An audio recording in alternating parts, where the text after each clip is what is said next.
cerebral palsy. What do you think of when you hear that phrase? For some people, it makes them think of not being able to walk and being stuck in a wheelchair. Or being able to walk, but just not for long distances.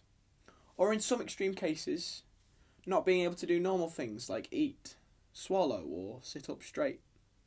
But some people don't know anything about it. And it's what I want to change. I want somebody to look at someone with cerebral palsy and go, wow, they belong in society. They belong with everyone else. Now, for those of you out there listening, I have a form of cerebral palsy, so you don't have to worry about listening to someone who doesn't know what they're talking about. So sit tight, buckle up, and it's time to enjoy That Disability Podcast. Now, doing a podcast on your own, it can be boring. Nobody wants to listen to any of that. And I'd imagine it's boring for you to listen to as well. So to save both you and me the boredom, I've decided I'll bring my good friend Emily, I've known for years, and she's going to give me her perspective on what it's like living with cerebral palsy. Thank you for having me on. It's an absolute honour. I can't wait to talk about our lives and how our disabilities affected everybody, and our lives in particular, because I feel like it's something that needs to be talked about because it's not talked about enough. Yeah. Thank you for that. It really does. You're right, it does need to be talked about more often. And I feel like, for example, in mainstream media, how many people with cerebral palsy are represented by actors or in like soaps and stuff? Not that many. Exactly. The one that I can think of off the top of my head is that guy from Emmerdale, who's got CP. He's got ataxic cerebral palsy. What's his name? Ryan. Well, his actor's name is Ryan. Yeah, that's the one. So, anything you want to get off your chest about what kind of CP you have? So I have level 3 spastic diplegia, which basically means that only my legs are affected by my disability. So I use a wheelchair to get around most of the time. Although at home I do walk around as much as I can. So you can walk around the house? Yeah. So you're not just stuck in a wheelchair? No. Right, okay.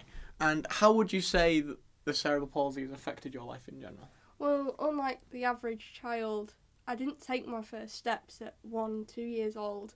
I took my first steps at 6 years old because I had to have a surgery to enable me to do that.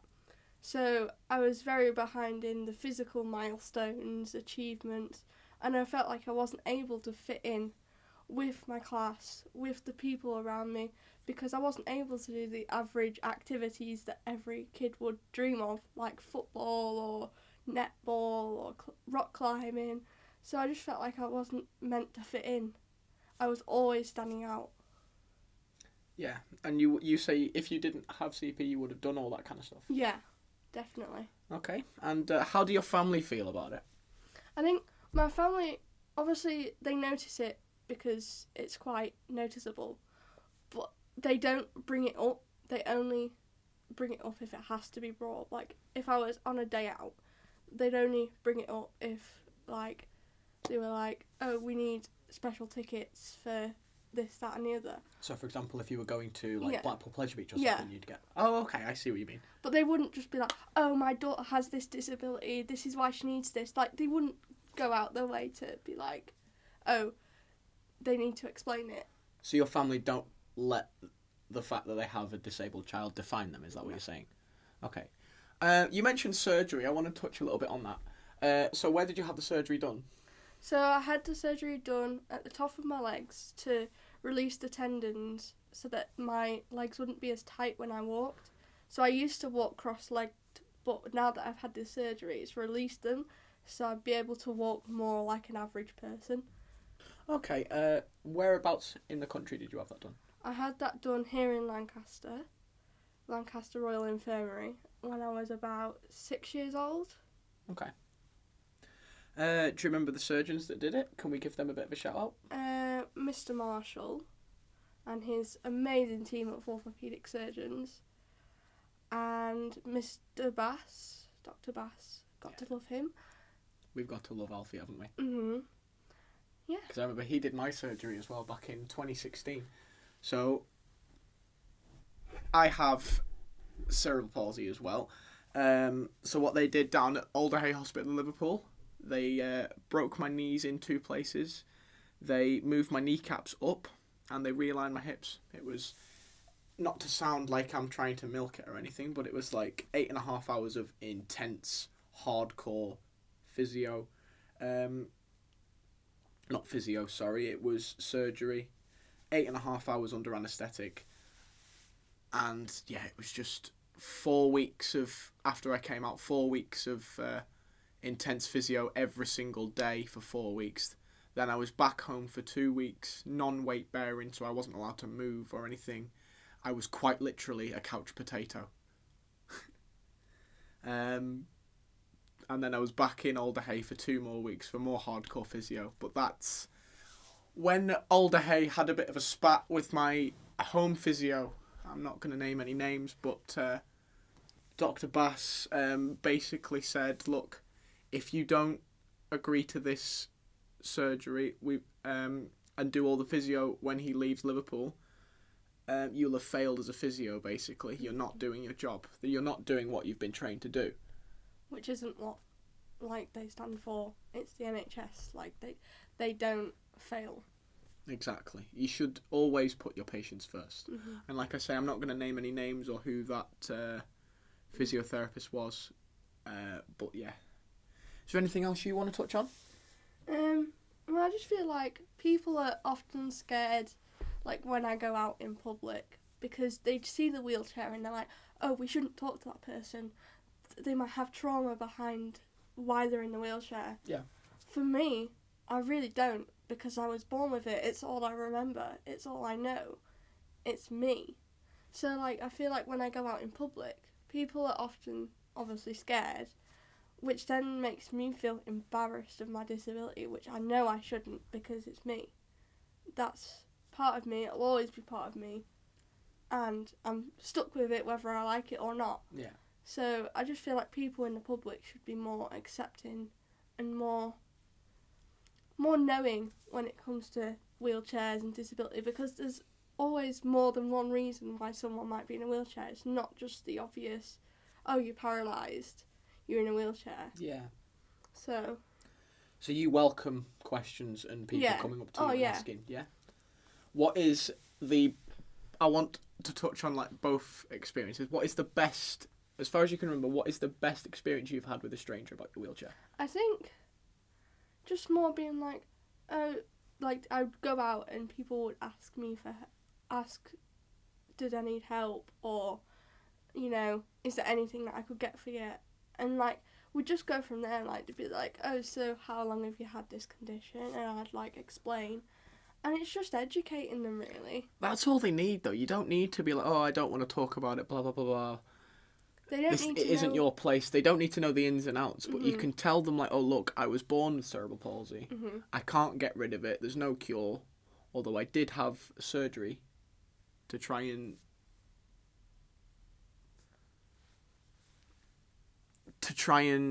you know, Make it prolong better. the effects Mhm. of, you know what I mean? Yeah. And I don't know if you want to talk about this or not, but what's the worst experience you've had with a stranger? I think this one will make you laugh. I think when I was going to Asda, and I got out the car with my mum and dad, and I would assume it was a grandfather with his grandson, and they were going to their car, and his grandfather turned around to me and said, may God grant you 3 wishes, you know, may he take away this horrible disability that you've had and make you more like the average human being. And I just turned around and was like, hello? You have no idea what it's like to be me. You have no idea what I have to put up with. I have good days and bad days. You have no idea what it's like. The police, if you're listening, I totally 100% wouldn't do anything to that human being if it was me in that situation. I totally wouldn't punch them in the face or do anything. But I agree. Some people can be really, really ignorant. Mm-hmm. Some people can be arseholes. They can be horrible. We don't associate with them people. To be fair, I thought it was more... I think he was coming from more of a hearty place. But obviously... But the way he phrased it could have been better. Yeah. So for me, I was in work last week, actually, Mhm. and a little kid came up to me, Mhm. and it made me chuckle.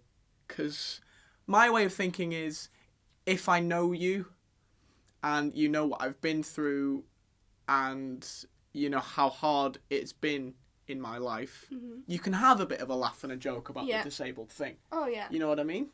And a little kid came up to me in work. Didn't know him, didn't speak to him, didn't know him at all. But obviously he's a little kid. He's not, It's gonna be. I don't want to say educated, but he's not He's young. aware of what cerebral palsy is. Mhm. So he literally just came up to me and said, "Are you broken?" Which kind of made me That's laugh. quite cute. Which kind of made me laugh a little bit. And yeah, I was like, I just got down, bent beside him and said, "Look, when I came out of my mum's tummy, my brain wasn't fully developed, Mhm. and I walk like I've had 17 shots of vodka." That's a great way to explain it. Exactly. You can't be angry at You can't kids be for stigmatized. you can't be upset at kids for, Especially if asking they have questions. no idea what's going on. and if they don't know, they don't know. You can't tell them off. You can't expect their parents to be like, right, this is this disability, this is this, this is this. Because it's not really their place to educate them until it comes up in the public. Exactly. And I was saying before, like, if you know me, I will let you have a laugh and a joke about the disabled, haha, disabled jokes. But is there anything you won't stand for, even with friends? I think it's mainly to do with the fact that I'm quite independent, so I don't like people touching my medical equipment, so like my wheelchair or any equipment that I'm using that day, unless they have my permission. So like if we were to go out and I'd push myself, but if I was to get tired, I'd be like, look, could you help me because I'm tired? But other than that, Leave me alone. yeah, let Yeah. me do it myself. Because I've known you for a while. Mhm. You've been independent, but you know as well as me, you can be more independent than Yeah, what you there's are. always room for improvement. Yeah. And what would you like your next steps to be? I think to have this other surgery that my surgeon is talking about. Is that, just to clarify, is that down at Lancaster or Liverpool? I'm not sure yet. Probably Liverpool. Back at Alderhay? Yeah. Okay, right. So to straighten out my feet and fuse the bones, so then I'd walk with a bit more balance, hopefully. So then hopefully I'd be able to walk a lot more and rely on my wheelchair less. Obviously there's still going to be days where I'm like, really can't be bothered. Yeah. Or But you need to get out of that Mhm. mindset. yeah. Because if you have this surgery, you're going to need to do hardcore Yeah. physio. You're going to need that. I don't want to sound like I'm preaching, but support like system. you need not to get out of the support system frame, but if it's there, if you need it, it's there. But don't Yeah. actively seek it out, Use if you it. know what I mean. Mhm. If you don't need to use it, don't use it. Yeah. Definitely. That's why, again, I sound like I'm bragging because I've been wheelchair free for 4 years now, and I haven't looked back since.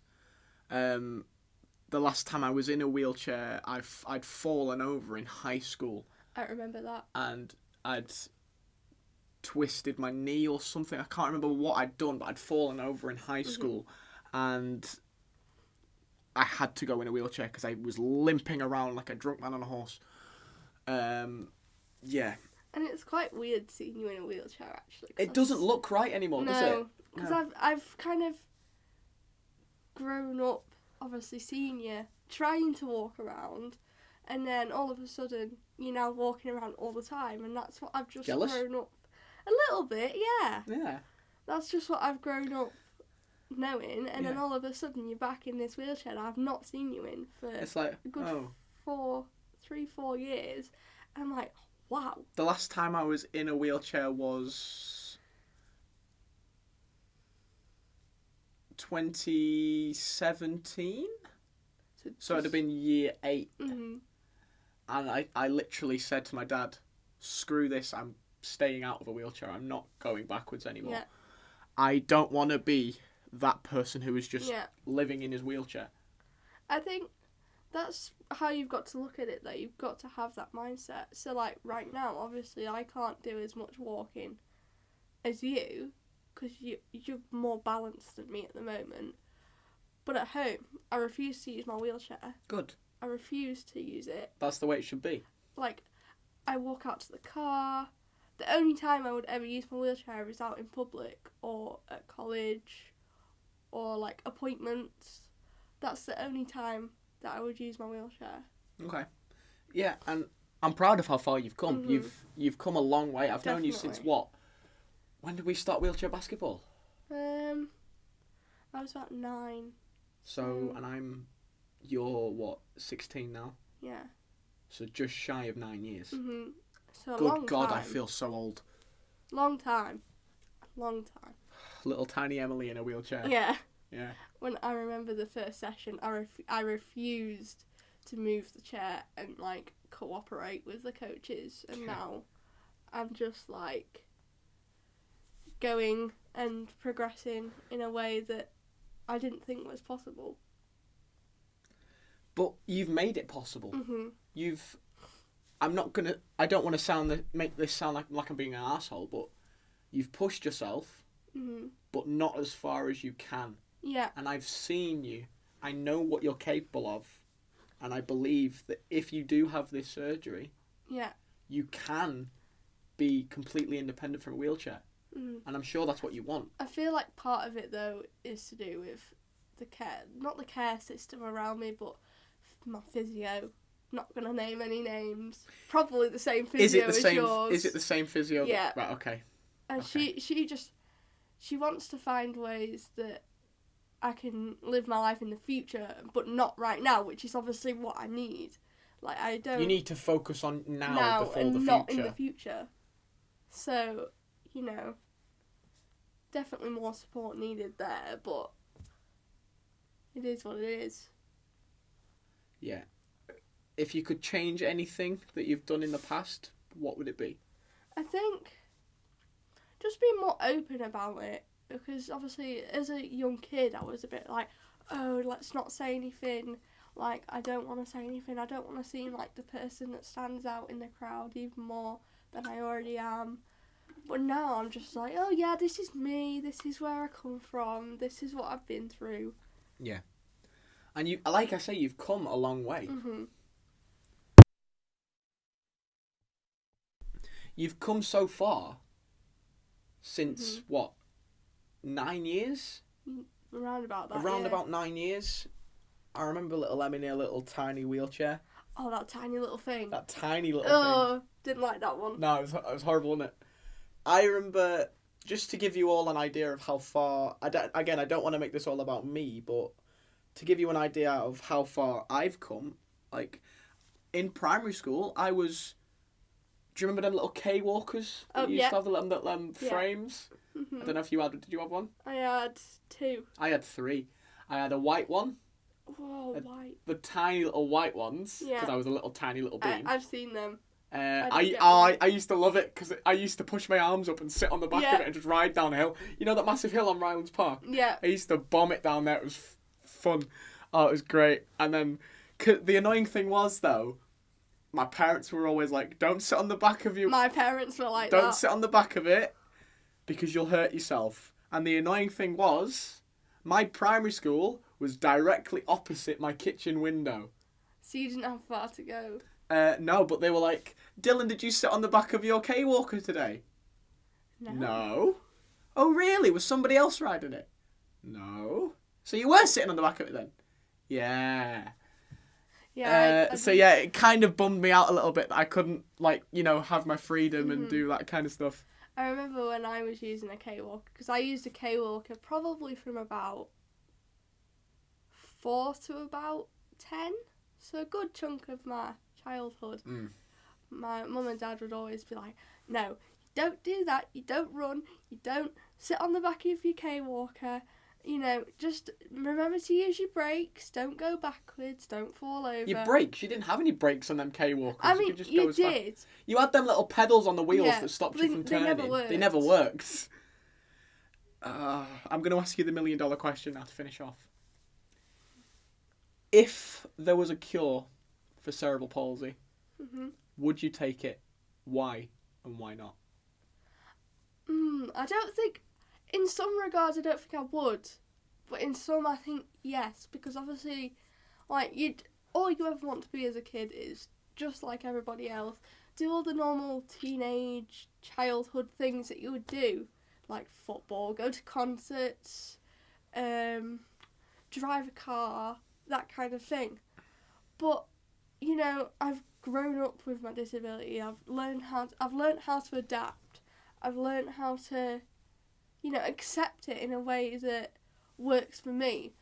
And it's what makes me me, so I don't think I would. I'm the same. So I did a questionnaire about cerebral palsy with my people on my course. Yeah. To see what they knew about it, to see how they felt about it. Probably not that much, to be fair. Not that many people knew about it, but they knew about it through knowing me. Yeah. So one of my friends put a... Let me just pull it up real quick. Let me just find it. They answered the questionnaire really nicely. They answered something, and I can't remember off the top of my head what it was. Let me just quickly pull it up. But the thing is that you don't want to see and hear about disabilities through, like, the people that you know. You want to hear it wider than that. It needs to be wider than that. Mhm. And this is the reason I'm doing this podcast, is so I can spread the word. Is that the right phrase? Spread awareness. The thing is, though, you don't want to go up to someone and be like, "Oh, I know all about this disability. I know all about your disability through this person."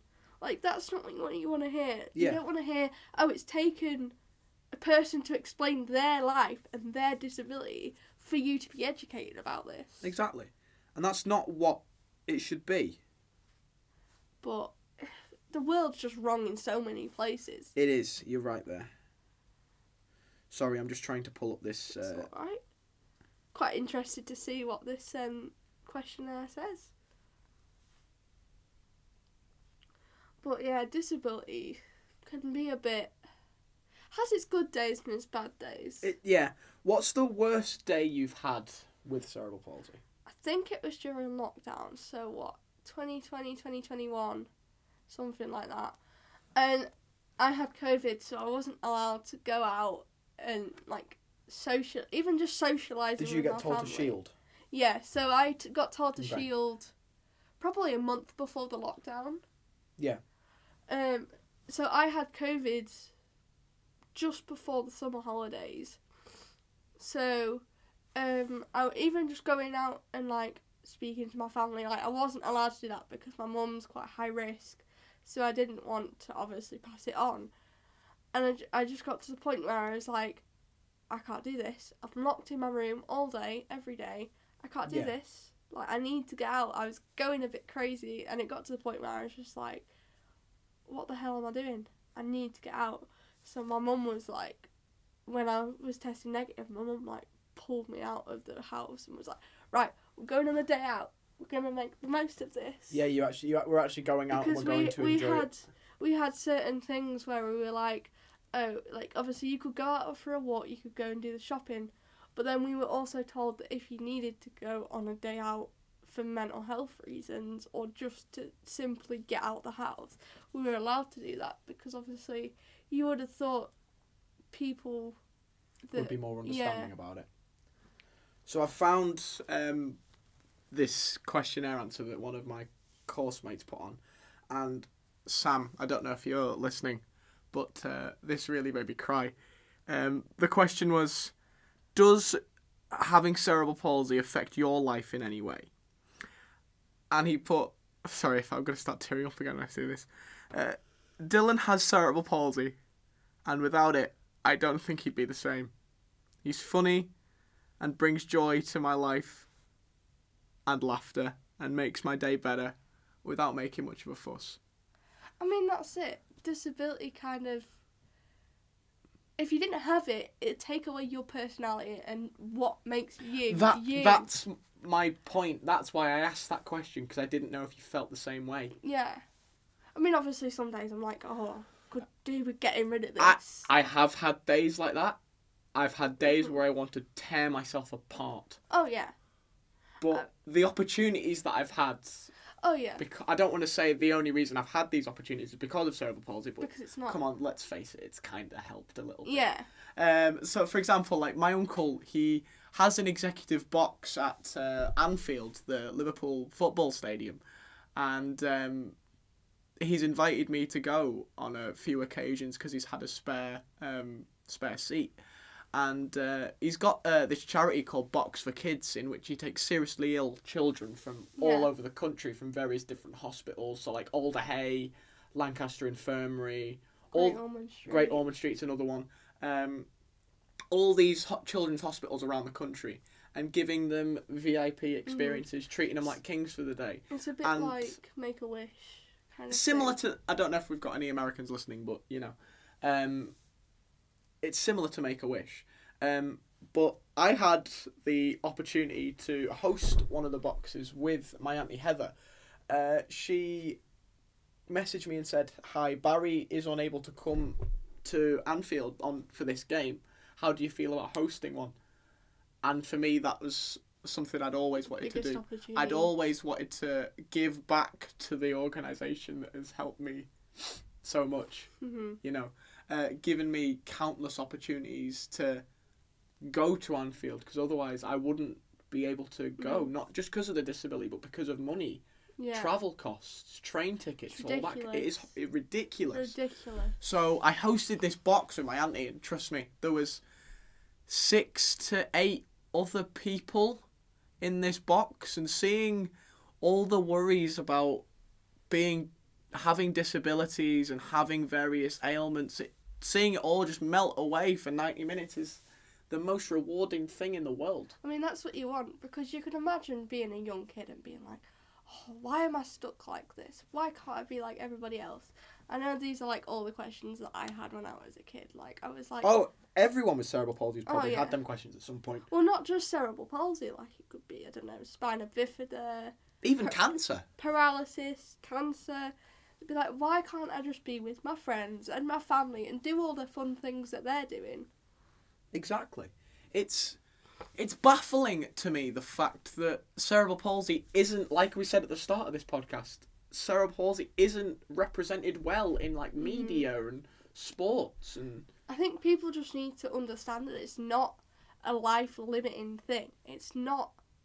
It's a life-changing thing, not life-limiting. It's a life-changing thing for so many good things that people would not necessarily think of.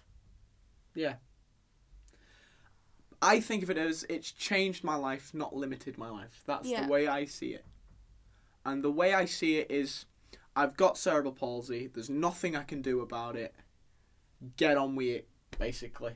Yeah, definitely. And you're allowed to have days where you feel like shit, days where you feel awful, you have days where you feel like, crap, I want to get rid of this. Yeah. I want to get it out. Definitely.